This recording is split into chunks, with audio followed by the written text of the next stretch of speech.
एक भक्त ने पूछा, बाबा मैं सब कुछ सही से करती हूं, रोज पूजा पाठ करती हूं, फिर भी घर में बरकत नहीं है, धन नहीं टिकता, सदस्य बीमार रहते हैं, तो आज इन्हीं सवाल का जवाब मिलेगा। घर के मंदिर में जलने वाले दीपक घंटी रोज धोने वालों गौर से सुन लो, वरना पूरा घर हो जाएगा बर्बाद। आप सभी का दिल से आत्मा की गहराइयों से स्वागत है। जीवन में चाहे कितनी भी मुश्किलें क्यों ना आए, एक चीज कभी मत भूलिए, पूजा मंदिर में रखी घंटी, देवी देवताओं की मूर्तियां और जलते दीपक के साथ कुछ गलतियां ऐसी होती हैं जो अगर हो गई तो किस्मत का पहिया उल्टा घूमने लगता है। ऐसा दुर्भाग्य आता है कि संभलना भी नामुमकिन हो जाता है। घर में बरकत रुक जाती है, खुशियां सूख जाती हैं और गरीबी ऐसे कदम जमा लेती है कि चाहकर भी हटती नहीं। हो सकता है आप भी अनजाने में वही गलतियां कर रहे हो, इसलिए पैसा पास टिकता नहीं, घर में अशांति रहती है और सफलता बस दूर से हाथ हिलाती है। हम बिना समझे जाने अनजाने कुछ ऐसा कर बैठते हैं जो हमारे भाग्य का दरवाजा बंद कर देता है, और जब सब हाथ से निकल जाता है तब हमारे पास रह जाता है सिर्फ पछतावा और ताने। लेकिन घबराइए मत, आज इस प्रवचन में हम आपको पूजा मंदिर से जुड़ी हुई रहस्यपूर्ण बातें बताएंगे, जिन्हें सुनकर आपका दिल खुद कहेगा, गुरु जी आपने तो मेरी सोई किस्मत जगा दी। तो इस प्रवचन को अंत तक देखना, क्योंकि ये सिर्फ जानकारी नहीं, ये आपकी जिंदगी बदलने की कुंजी है। बहुत से लोग पवित्र वस्तुओं को धर्म का प्रतीक मानकर मंदिर में रख लेते हैं, लेकिन वहीं सबसे बड़ी गलती कर बैठते हैं। आज हम आपको विस्तार से बताएंगे पूजा मंदिर में कौन सी चीजें रखना शुभ है और कौन सी अशुभ, दीपक कितने बजे जलाना चाहिए और जलाते समय कौन सा मंत्र बोलना चाहिए, घंटी कब बजानी है, सुबह या शाम, और कितनी बार शंख कब और कैसे बजाना चाहिए, और बजाते समय किस मंत्र का जाप करना चाहिए, दीपक रोज धोना चाहिए या नहीं, मंदिर में कितनी मूर्तियां रखनी चाहिए और क्यों। ये 7-8 बातें छोटी लग सकती हैं, लेकिन इनका असर आपकी किस्मत पर सीधा पड़ता है। इस तरह की जानकारी आपको कहीं और नहीं मिलेगी, चाहे आप लाखों करोड़ों खर्च कर दें। हम अपने मन से कोई कहानी नहीं गढ़ते, ये सब ज्ञान है, ज्योतिष शास्त्र, धर्मशास्त्र और ऋषि मुनियों की वाणी से लिया हुआ, जिसे हम आपके लिए आसान भाषा में लेकर आते हैं। और हाँ, एक भक्त ने हमसे पूछा था, गुरुजी मैं रोज पूजा करता हूं लेकिन फल क्यों नहीं मिलता, उल्टा नुकसान ही हो जाता है। इस प्रवचन में मैं आपको इस रहस्य का भी जवाब दूंगा। पूजा हमारे जीवन का अभिन्न हिस्सा है। हर कोई किसी न किसी देवी देवता की आराधना करता है। कोई माँ दुर्गा के चरणों में शीश झुकाता है, तो कोई भगवान विष्णु के नाम का स्मरण करता है, और हाँ, उनकी पूजा का फल भी मिलता है। लेकिन क्या आप जानते हैं, छोटी छोटी अनजानी गलतियां ही उस फल को रोक देती हैं। ये गलतियां इतनी मामूली लगती है कि हम इन्हें नजरअंदाज कर देते हैं, लेकिन शास्त्रों में साफ लिखा है, पूजा में पूर्ण फल पाना है तो इन बातों का ध्यान रखना जरूरी है। आज हम बात करेंगे घर के मंदिर में दीपक और घंटी के सही उपयोग के बारे में। क्या दीपक को रोज धोना चाहिए या हफ्ते में 1-2 बार धातु का दिया हो तो कब और कैसे साफ करना चाहिए, मिट्टी के दीपक का सही समय और सही अवसर कौन से हैं, मंदिर में किस प्रकार की घंटी का उपयोग सबसे शुभ माना जाता है, घंटी कब बजानी है, कितनी बार बजानी है, और क्या शाम की पूजा में घंटी बजाना उचित है। सबसे पहले बात करते हैं मिट्टी के दिए की। यह साधारण सा दिखने वाला दिया वास्तव में शुद्धता और पवित्रता का प्रतीक है। दिवाली हो, कोई धार्मिक पर्व हो या फिर कोई बड़ा अनुष्ठान, मिट्टी का दिया जलाने का अपना ही महत्व है।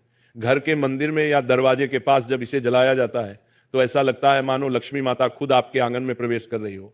लेकिन ध्यान दीजिए, जब यह दिया मंदिर में रखा जाता है तो इसके नियम बदल जाते हैं।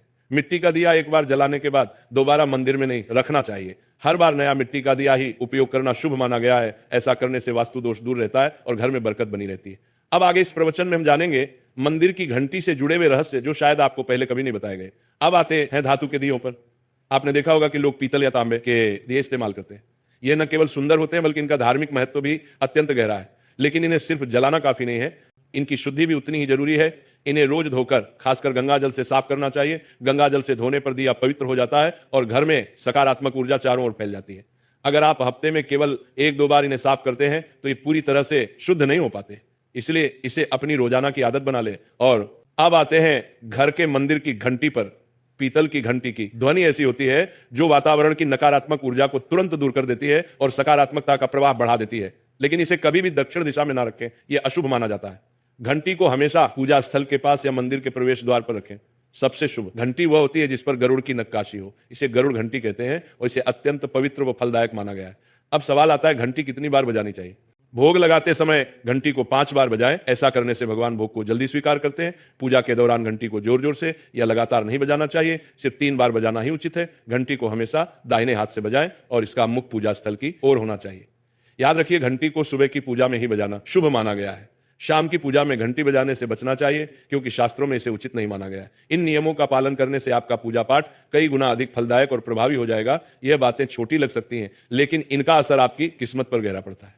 एक और बहुत ही महत्वपूर्ण बात जो अक्सर लोग नजरअंदाज कर देते हैं, जब भी आप किसी मंदिर जाएं, खासकर घर के बाहर वाले मंदिर में, तो मंदिर में प्रवेश करते समय ही घंटी बजे, मंदिर से बाहर निकलते समय घंटी बजाने की कोई आवश्यकता नहीं होती।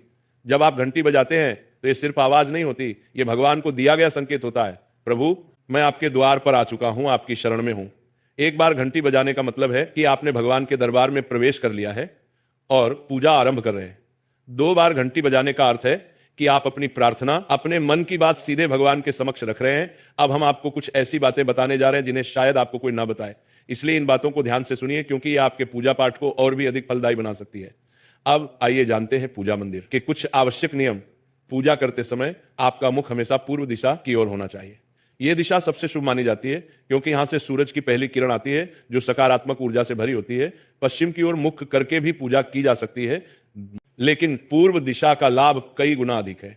घर की सीढ़ियों के पास पूजा घर बनाना अशुभ माना गया है, क्योंकि वहां नकारात्मक ऊर्जा का प्रवाह अधिक होता है। भगवान का आसन हमेशा आपके आसन से ऊंचा होना चाहिए, कम से कम 10 इंच ऊंचा। भगवान की प्रतिमा को सीधे जमीन पर रखना अशुभ माना जाता है। ऊंचा आसन पूजा स्थल में सकारात्मकता और ऊर्जावान माहौल बनाए रखता है। पूजा करते समय हमेशा चटाई या आसन पर बैठे। यह न केवल आरामदायक है, बल्कि ध्यान और श्रद्धा को भी स्थिर रखता है। ध्यान दें कि आपका आसन भगवान के आसन से ऊंचा ना हो, इससे भगवान के प्रति आदर और विनम्रता बनी रहती है। अगली बात बेहद जरूरी है, पूजा घर में कभी भी सड़े, बासी या मुरझाए हुए फूल न रखें। मुरझाए फूल पूजा में अशुभ माने जाते हैं, क्योंकि वे नकारात्मक ऊर्जा को बढ़ाते हैं। हमेशा ताजे, सुगंधित और खिले हुए फूल ही भगवान को अर्पित करें। जब फूल मुरझा जाएं या काले पड़ जाएं तो उन्हें सम्मानपूर्वक मिट्टी में दबा दें। इससे नकारात्मक ऊर्जा दूर होती है और आपके घर में पवित्रता बनी रहती है। एक और महत्वपूर्ण नियम, जिस कमरे में आप सोते हैं उसमें घर का मंदिर नहीं बनाना चाहिए। यदि परिस्थिति के कारण आपको अपने सोने के कमरे में ही मंदिर रखना पड़े तो रात को मंदिर को ढक दें या उस पर पर्दा डाल दें। इससे रात के समय मंदिर से निकलने वाली ऊर्जा आपके विश्राम को प्रभावित नहीं करेगी। ऐसा करने से घर में शांति और आपकी पूजा में एकाग्रता बनी रहती है। अब एक और विशेष बात, कभी भी काले कपड़े पहनकर पूजा न करें। सनातन परंपरा में माना जाता है कि काले वस्त्र मन में भारीपन और नकारात्मक भाव लाते हैं, जो पूजा की ऊर्जा को कमजोर कर देते हैं।